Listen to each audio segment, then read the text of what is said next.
Imaginons Petit Chad. Petit Chad cherche à avoir la planche.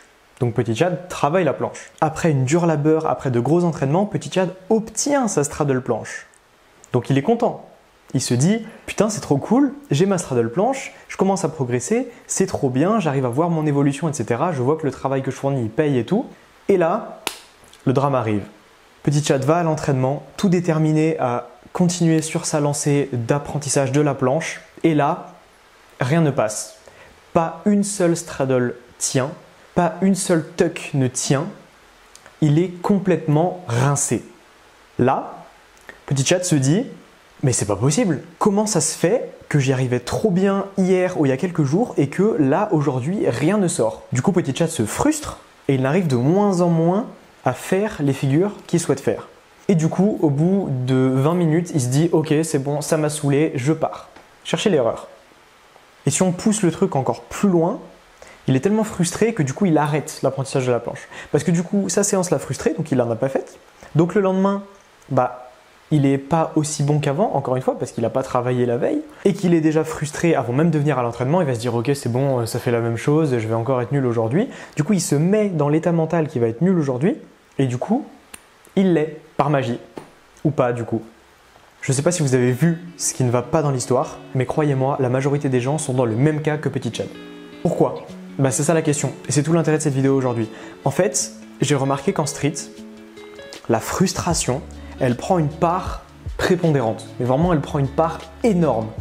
Et en fait, c'est un feeling que toute personne qui fait du street, qui essaye la calisthénie, rencontre. Tu peux pas y échapper. Le point de la frustration, tu vas forcément y passer. Parce qu'en fait, c'est quelque chose de très visuel. Tu vois vite si tu fais des efforts ou pas. Et contrairement à quelque chose que tu apprends, par exemple, je sais pas, tu apprends des leçons, tu apprends du vocabulaire, tu apprends des choses, ces choses-là, tu les sais. Et en fait, ça dépend de rien. Tu pourrais les réciter facilement puisqu'elles sont ancrées dans ton cerveau. En street, c'est pas pareil, puisque en street, les mouvements, tu les travailles et il faut que tu les comprennes musculairement et mentalement.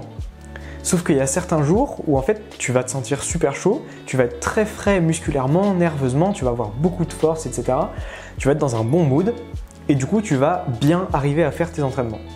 A l'inverse, tu as des jours où rien ne va aller, je sais pas, peut-être que tu as passé une mauvaise journée, peut-être que tu as mal dormi, peut-être que tu as mal récupéré dans une autre séance de la veille, etc.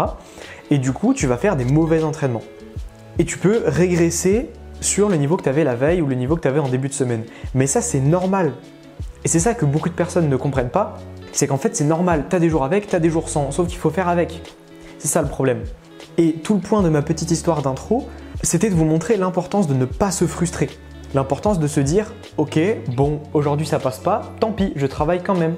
Même si aujourd'hui j'ai un niveau rincé, je travaille quand même. » C'est ça tout l'intérêt du truc. Parce que si tu ne fais pas de séance à cause de ta frustration les jours où tu es moins fort que d'habitude, le problème c'est que tu vas éliminer au moins 80% de tes entraînements. Parce qu'il y a vraiment une toute petite partie de tes entraînements où tu vas vraiment exceller, où tu vas vraiment bien réussir. Et le truc c'est que tous les entraînements où tu trouvais que tu avais un niveau banal, un niveau bof, que tu étais moins bon que d'habitude, si tu as bien travaillé à ces entraînements-là, le 20% qui reste où ce sera les entraînements où tu auras la pêche et où tu vas vraiment y arriver, tu vas dire ok putain en fait tout le travail que je donne quand je le sens pas, tu le donnes pas pour rien en fait. Tu travailles pour ces jours où tu vas vraiment réussir à tout faire. Et là tu vas avoir cette satisfaction de te dire j'ai bien travaillé et je vois mes progrès et je le sens. J'avais fait une petite vidéo sur Instagram qui traite de ce sujet, de la frustration en street, sauf que le format Instagram 1 minute 30, c'est beaucoup trop court pour vraiment vous parler de ce sujet-là. C'est pour ça que j'en fais une vidéo parce que je trouve que c'est un point vraiment fondamental du street et du poids du corps dans sa globalité. C'est qu'en fait, il faut rester assidu tout le temps. Même si tu te sens nul, archi nul un certain jour, il faut quand même que tu fasses une séance. Et ce que tu peux faire, c'est qu'en street, tu n'es pas forcément fort dans le même domaine tous les jours. Ce que je veux dire, c'est que moi le premier, il y a des jours où je vais être très fort en poussée, donc je vais faire de la planche, je vais faire des push-ups, je vais faire plein de trucs. Il y a des jours où je vais être très fort en tirage, donc je vais faire du front, je vais faire des pull-ups, je vais faire du touch, de la victo et tout. Il y a des jours où je serai très fort en hand balance, donc ce sera typiquement tout ce qui est handstand, one arm handstand, one arm flag, etc. Et il y a des jours où je serai très nul en push, très nul en tirage et très nul en hand balance. Mais du coup, je ferai du set and rep. Ce que je veux dire par là, c'est qu'il faut toujours que tu fasses quelque chose. Même si tu te sens nul dans tout, fais quelque chose. Parce que c'est ce quelque chose que tu fournis en plus même si tu es dégoûté de tes performances, bah c'est ce quelque chose-là, plus ce quelque chose d'une autre séance, plus ce quelque chose d'encore une autre séance, qui vont construire le niveau que tu as réellement. Et c'est ça la différence entre les gens qui font du street et les gens qui excellent en street. C'est que ceux qui font du street classiquement, bah, ils vont pas forcément rester assidus tout le temps. Et dès qu'ils vont être frustrés, bah, ils vont un peu aller voir ailleurs parce que ils sont pas vraiment déterminés à avoir une certaine figure ou à avoir un certain niveau. A contrario, ceux qui veulent vraiment avoir un bon niveau ou une figure en particulier, ils vont savoir qu'il faut vraiment mettre du travail dedans. Comme même quand tu le sens pas, même quand tu es fatigué, même quand tu es claqué, même j'en sais rien, de faire le taf à chaque fois que tu dois faire le taf. Ça, c'est pas vrai que en sport d'ailleurs. Le fait de faire ce que tu dois faire même quand tu n'as pas envie de le faire, on appelle ça la discipline. Et la discipline, elle est utile dès que tu veux dépasser la moyenne. Dès que tu veux te mettre à fond dans quelque chose, dès que tu veux exceller. Il faut s'en relier à la discipline. Parce que la motivation, bah c'est ça. La motivation, c'est de se dire « Ah, j'ai bien envie de faire une séance, allez, je suis motivé. » T'arrives à la séance, t'as aucune perf, ça te démotive, mais complètement. Et du coup, t'arrêtes ta séance. Ça, c'est le contre-exemple total de ce qu'il faut faire. Si tu es vraiment déterminé à avoir quelque chose, si tu veux vraiment l'avoir, bah même si tu es fatigué, si tu n'as pas envie de le faire, peu importe, si tu n'as pas le temps que tu le trouves, le temps tu l'agences. Typiquement, pour agencer mes cours plus YouTube plus le street workout, je ne peux pas tout faire en même temps. C'est plus compliqué. Mais il y a des choses que je privilégie. Par exemple, mon sommeil, je le privilégie parce que c'est essentiel et que je sais que quand je suis claqué, bah, je fais le taf moins bien.